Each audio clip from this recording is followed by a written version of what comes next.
Firman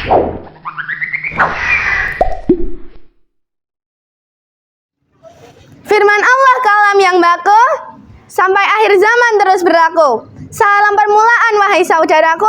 Assalamualaikum warahmatullahi wabarakatuh. Perkenalkan, nama saya Icania Putri Wijawati dari kelas 5A MI Islamiyah Ngawinan, Kecamatan Karanganom, Kabupaten Klaten, Provinsi Jawa Tengah.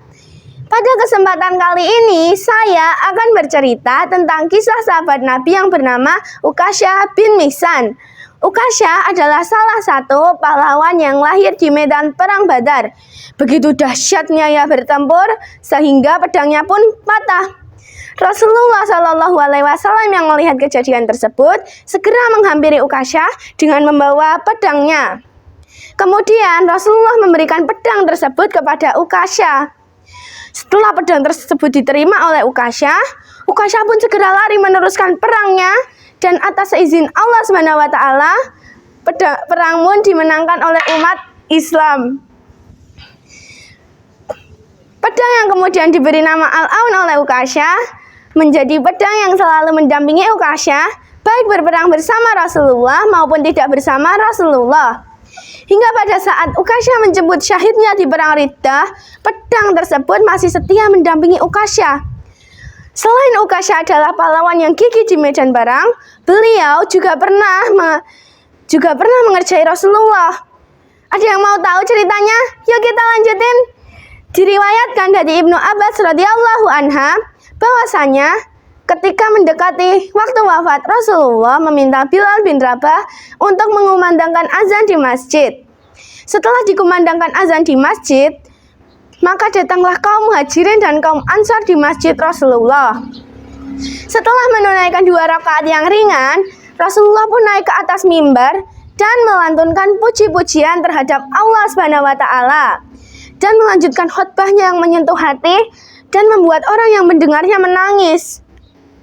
Sesungguhnya beliau adalah Nabi, penyeru umat manusia ke jalan Allah atas seizinnya. Dan beliau ini bagaikan saudara yang penyayang dan ayah yang pengasih.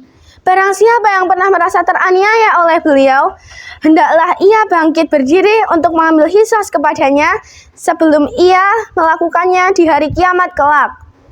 Sekali 2 kali Rasulullah mengulang perkataannya, hingga pada ketiga kalinya sahabat Uqasyah memberanikan diri untuk mengangkat tangannya dan berkata, "Saya ya Rasulullah, ibuku dan ayahku menjadi tebusanmu ya Rasulullah. Jikalau tidak engkau mengulang perkataanmu berkali-kali, maka tidak beranilah hamba mengacungkan tangan hamba. Dulu sewaktu di perang Badar, untaku dan untamu pernah berdampingan, sehingga aku pun turun dari untaku. Lantas aku mencium pahamu, tetapi engkau malah mengangkat cambukmu dan melecut untamu. Entah itu disengaja maupun tidak disengaja, tetapi itu mengenai lambung sampingku. Aku ingin membalasmu." Para sahabat yang mendengarnya pun menjadi marah. Bagaimana tidak? Sudah tahu fisik Rasulullah sudah lemah, beliau akan wafat, tetapi Uqasyah ingin mencambuknya. Banyak sahabat yang protes dan menawarkan agar diri mereka saja yang dicambuk, bukan Rasulullah. Tetapi Rasulullah menahan. Rasulullah berkata, "Tenanglah wahai sahabatku, duduklah. Sesungguhnya Allah telah mengetahui niat dan kedudukan kalian." Kemudian Rasulullah pun meminta Bilal untuk mengambil cambuknya di rumah Fatimah.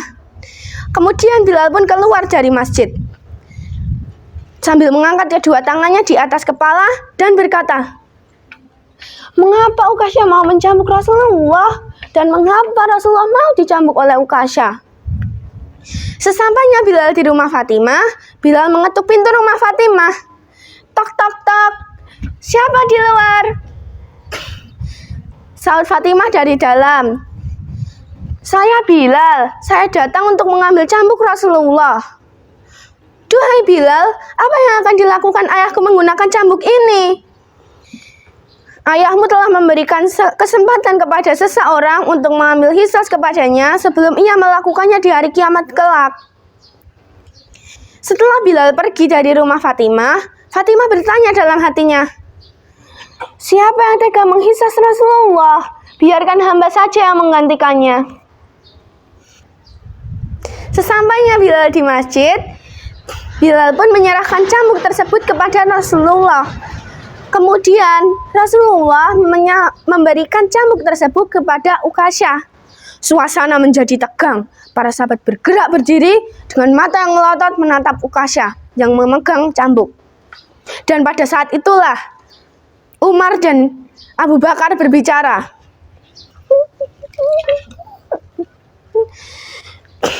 Wahai Ukasyah, jangan sekali-kali kamu sakiti Rasulullah.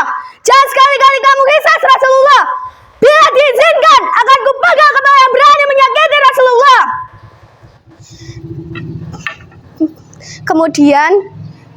Kemudian Rasulullah pun berkata, duduklah wahai sahabatku, sabarlah.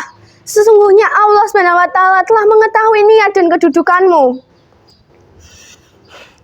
Dan akhirnya berkatalah Rasulullah, wahai Ukasyah, bila engkau berniat mengambil hisas kepadaku, maka lakukanlah sekarang juga.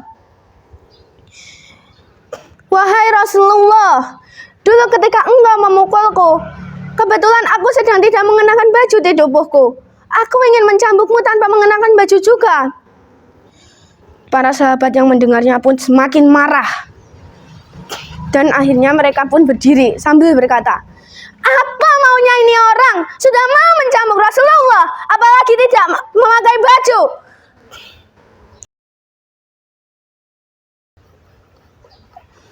Kemudian tanpa berkata-kata Rasulullah pun melepas bajunya. Para sahabat pun berteriak dan menangis. Tak terkecuali juga Ukasyah, ada yang tertahan di dadanya. Setelah Rasulullah mempersilahkan Ukasyah pun mendekati Rasulullah. Tetapi orang-orang pada kaget. Ukasyah justru melempar cambuknya dan memeluk tubuh Rasulullah sambil berkata,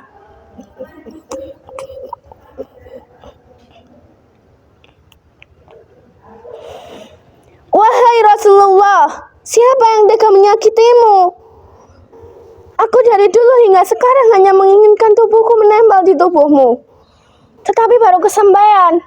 Dan agar Allah SWT menjauhkanku dari siksa api neraka dan menjaga kehormatanku. Para sahabat yang mendengarnya pun terharu. Dan akhirnya berkatalah Rasulullah, barang siapa yang ingin melihat penduduk surga, maka lihatlah kepribadian Ukasyah. Lantas bangkit berdirilah para kaum muslimin mencium Ukasyah di area kedua pipinya, di area kedua matanya. Rasa curiga berubah menjadi cinta, buruk sangka berubah menjadi bangga. Lantas berkatalah mereka, berbahagialah wahai engkau yang telah mencapai derajat yang tinggi dan akan menjadi teman Rasulullah di surga kelak. Burung irian, burung cendrawasih. Cukup sekian, terima kasih. Wassalamualaikum warahmatullahi wabarakatuh.